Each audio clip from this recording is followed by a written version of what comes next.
वसुदेव जी महाराज कहते हैं कि आप लोग तो खुशियां मनाओ, आप लोग सब, मैं कंस को कर दे करके आता हूँ, क्योंकि बड़े बड़े राजा टैक्स देते हैं, आपकी भाषा में टैक्स, तो उसको बोलते हैं कर। बोले मैं कंस को कर दे के आऊं।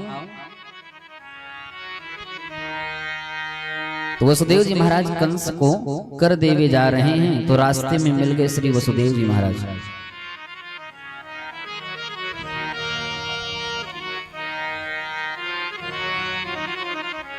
कि अहो ते देवकी पुत्र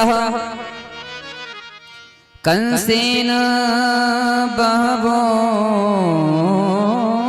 हता, एकावशिष्ट वरजा कन्या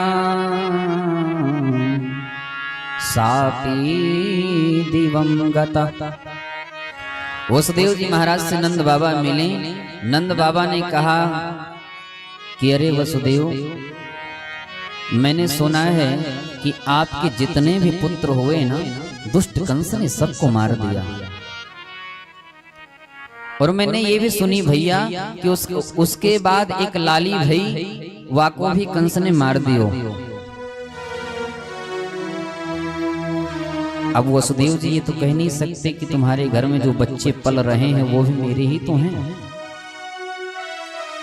क्योंकि बात पकड़ी जाएगी ना फिर।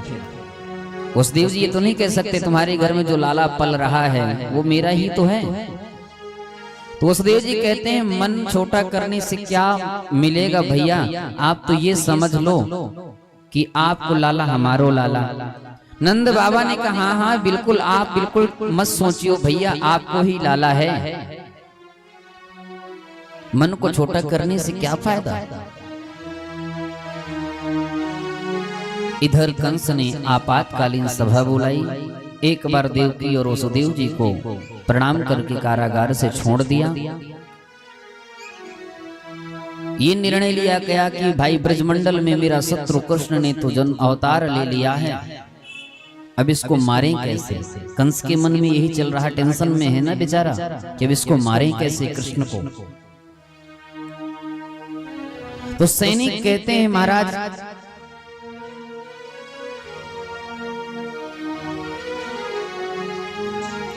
क्योंकि संतों के प्रति, आचार्यों के प्रति, ब्राह्मणों के प्रति भगवान की बड़ी निष्ठा है, बहुत निष्ठा है। बोले भगवान सामने कैसे आएंगे, बोले एक ही कारण से आ सकते हैं, जब धर्म की हानि होगी। बोले क्या रीजन है, बोले संतों के प्रति धर्म की जब हानि होगी तो भगवान तभी आएंगे। बोले क्या करें, बोले काम करो, ये संत ब्राह्मणों को, पंडितों को जमुना जी में सबको फेंकते जाओ, और जब ये पीड़ा देखेंगे तो सामने प्रत्यक्ष आ ही जाएंगे। कंस कहता है ऐसा नहीं करना, प्रलय हो जाएगी, ये कभी भूल कर मत करना, ब्राह्मणों के साथ, संतों के साथ में तुम्हारा नाश हो जाएगा। कंस को इतनी समझ तो है। तो बोले क्या करें।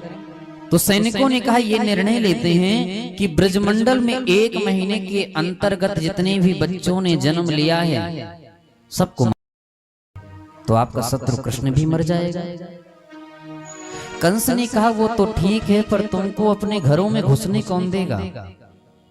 तो वहीं पर कंस की बहन खड़ी थी, पूतना। ये वेस्ट इंडीज से आई थी महाराज,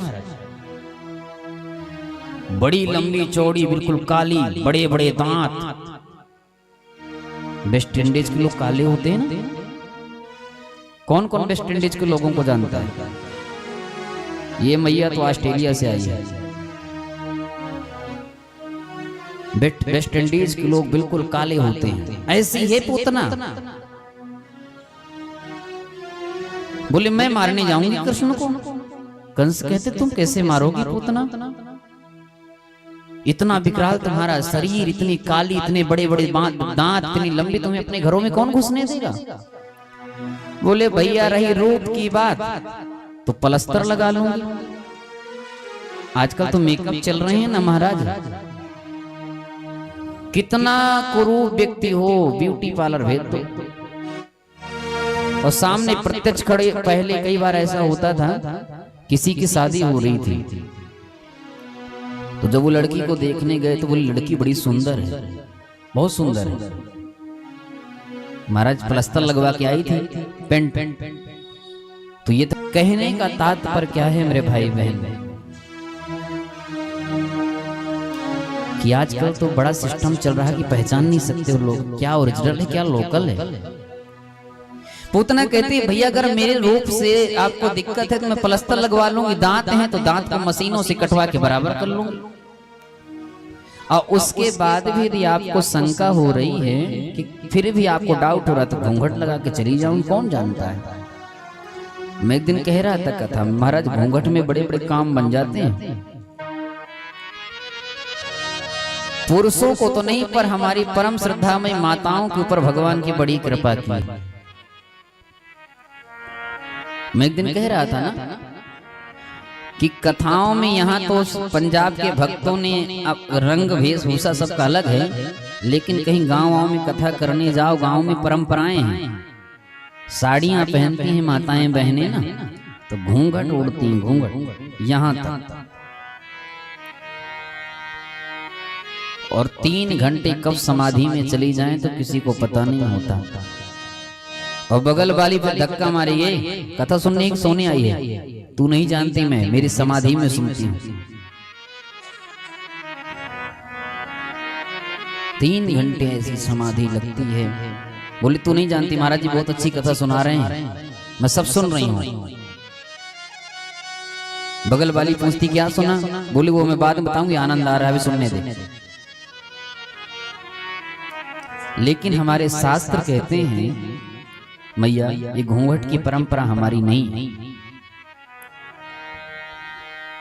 ये तो मुसलमानों ने हमारे देश में आकर के ये घूंघट की प्रचलन चालू कर दिया। मां जानकी ने कभी दशरथ जी को घूंघट नहीं लगाया, कहीं नहीं लिखा। और ब्रज में तो महाराज ऐसा कहते हैं कि सर में पल्लू रख लो, यही बड़ों का सम्मान है। ये क्या है, घूंघट तो 2.5 हाथ का है। घूंघट के अंदर से बहू कह रही है आज तेरे मुंड में हंडिया फोड़ दूंगी। ऐसे घूंघट से क्या मतलब, घूंघट 2.5 हाथ का है और अंदर अपने सास ससुर को गाली सुनाए पड़ी है बहू।